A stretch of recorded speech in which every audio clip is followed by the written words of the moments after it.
nabasa ang tanan, tanang gibantog nga kasulatan. Nakabot ko ng adlaw ug ang buwan, apan wagi hapon ko'y nakaplagan.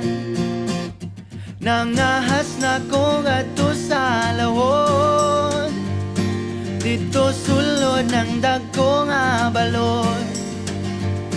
Layo-layo po akong naabot, apan wagi hapon yun ko kasabot. Ug kung ano